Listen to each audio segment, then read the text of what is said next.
Então, pessoal, vamos lá. Eu vou fazer mais um videozinho, na verdade um vídeo sobre os três últimos slides que vocês falaram que não saiu sem som. Então eu vou corrigir isso aqui agora, ok?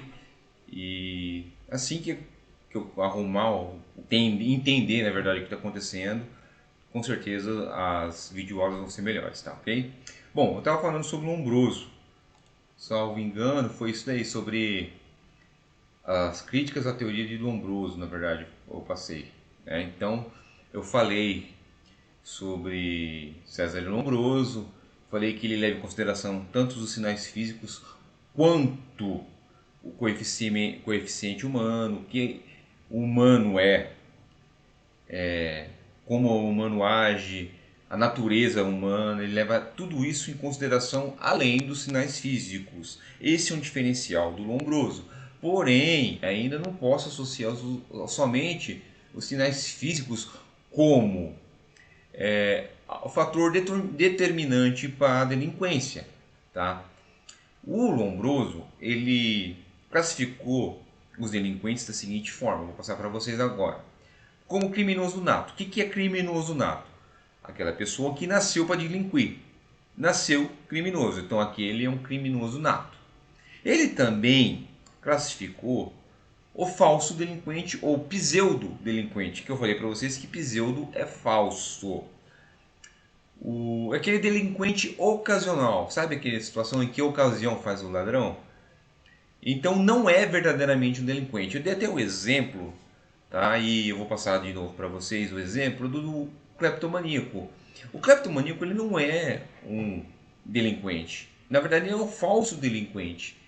Ele delinque porque ele tem compulsividade para delinquir, para ter aquilo. Inclusive, o objeto da cleptomania, o objeto que o cleptomaníaco tem para si, pega para si, é de valor econômico muito irrisório, muito baixo. Seria uma revista, uma caneta que não seja uma caneta cara, algo assim irrisório que não tem um valor econômico determinante.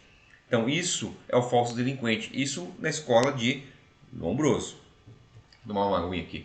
O criminaloide, tá? É a existência de um meio delinquente e meio louco. A famosa dupla personalidade. O que vem ser isso? Eu coloquei o sobre de borderline, mas pessoas que são totalmente variáveis durante toda a sua vida, que tem variações psicológicas. Aquela pessoa que você chega lá e fala assim: bom dia, ele tudo bem, que dia maravilhoso. Aí passou, você foi almoçar, você volta boa tarde. Boa tarde. Aí a pessoa responde para você: boa tarde por quê? Então, seria o criminalóide, a figura do criminalóide na escola de Lombroso. Ele traz consigo o quê? Explica, né, na verdade, que a característica essencial é um padrão de comportamento marcado pela impulsividade. Aquela pessoa impulsiva. Então, criminalóide é isso. Ele é impulsivo. Foi pela emoção, entendeu? Agiu pela emoção. Foi pela impulsividade. Naquele momento, necessariamente, ele deixou a racionalidade e começou a agir por instinto, por impulsividade. Então é isso, ou a característica principal de um criminaloide. Então foi isso que Lombroso quis traduzir ou quis explicar com isso, tá? Então consiste em instabilidades afetivas, intenso medo de abandono, de intensas crises de raiva, aquela pessoa que explode, que tem aquele temperamento explosivo. Então, para Lombroso seria isso o criminaloide. Outro aspecto, tá? Outra crítica à teoria de Lombroso, seria o tipo morfológico. Ele fala que alguns sinais são notórios nos delinquentes.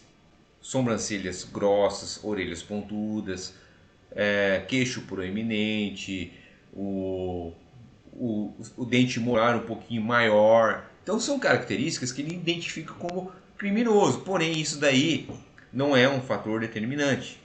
Tá? Aí deu o exemplo do Bruno, o goleiro Bruno. Se você olhar para ele, ele tem uma simetria tranquila. Tá? Um lado do rosto é parecido com o lado do outro, perfeito. Tá? Inclusive, é uma pessoa razoavelmente bonita.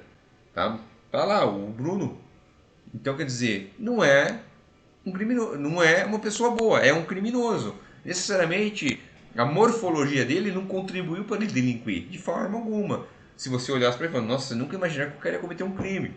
Aí eu apresentei também para vocês, que é da minha época, isso daqui, eu sou um pouquinho mais velho, que é o Leonardo Pareja, também é uma pessoa bonita, tá vendo? Com simetria facial, porém era um delinquente. Ele fez o que fez, sequestrou, ficou preso, se tornou chefe de uma facção, foi morto por ser chefe de uma facção, ludibriou a polícia, tinha o QI, ou quociente de inteligência superior à média, quer dizer, uma pessoa super inteligente, e mesmo assim era um delinquente. E aí eu dei o exemplo de Stephen Hawking, que a morfologia dele nunca contribuiu para dizer, ó, o cara é uma pessoa boa. Não, de forma alguma. Se você olhar ele, você fica até com medo da deformidade dele. Isso é comum acontecer, tá? É comum acontecer, você vê assim, nossa, que cara feio. Você vê que não existe um lado simétrico dele. Justamente por isso. Então, quer dizer, a morfologia, a forma do corpo, nesse aspecto aqui especial, ele não contribui de forma alguma para você dizer o cara é criminoso. É isso que eu quis dizer nos slides anteriores. Também que o meio ambiente não é um fator secundário de criminalidade. É outra crítica que ele fala que é. Tá? Nasceu, o ambiente vai contribuir. Mas, porém, se não for um criminoso nato, por exemplo, se tiver uma índole boa, um alicerce social muito bom, não vai se tornar um criminoso. É o caso de uma criança que está vendendo doce na rua. Talvez o ambiente, a sociedade com que ele vive, é uma sociedade menos abastada. Uma comunidade, por exemplo. E nem isso, às vezes ele fica envolto a traficantes, traficantes que dominam a região que ele mora, por exemplo.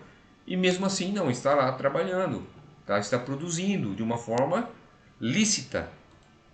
Aí eu dei o exemplo do traficante. Veja, é o mesmo ambiente do menininho da primeira foto, porém completamente diferente a conduta. Tá? Então, nesse caso aqui, o meio ambiente não é um fator secundário.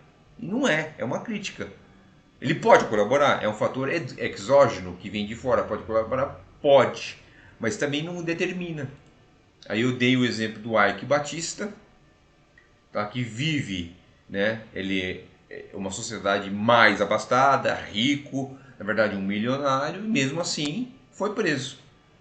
Entendeu? Então o ambiente também, não foi o ambiente que o levou a delinquir, porque ele não precisava nem delinquir, vamos dizer assim, sabe? Mas mesmo assim ele fez. Então foi alguns aspectos endógenos, internos dele, um orgulho próprio que queria algo mais, mais e mais e mais e mais, e o levou a delinquir. E os Nardoni também são da sociedade média alta e delinquiram. Todo mundo conhece o caso do Nardoni. Foi algo que foi muito impactante. Não deixaram de ser criminosos. Tá?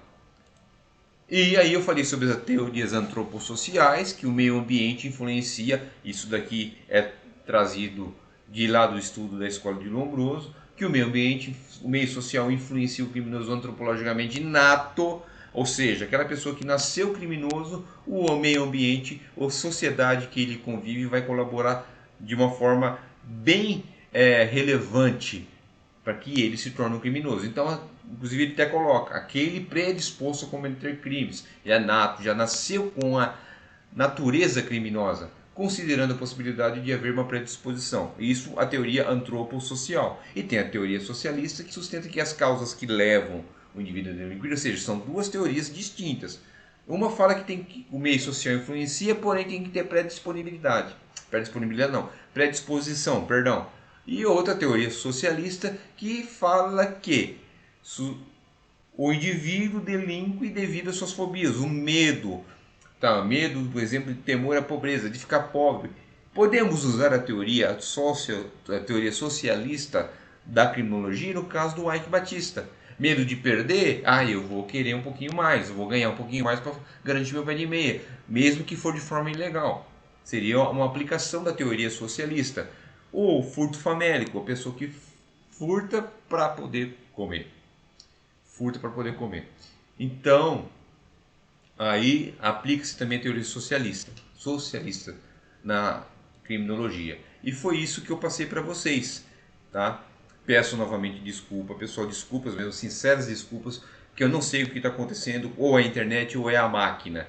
Tá? Se for a internet, eu já resolvi. Agora, se for a máquina, eu vou ter que trocar de máquina. Tá? Mas prometo, tá aqui na próxima enquanto fazer de tudo possível para que não ocorra mais esses problemas, tá bom? Mais uma vez, desculpas e mais uma vez obrigado pela presença de todos vocês, tá? Fiquem com Deus aí, um grande abraço e espero logo estar presente em sala de aula porque faz falta, tá? Essa interação professor e aluno faz falta, tá? E muito obrigado novamente, pessoal. Valeu!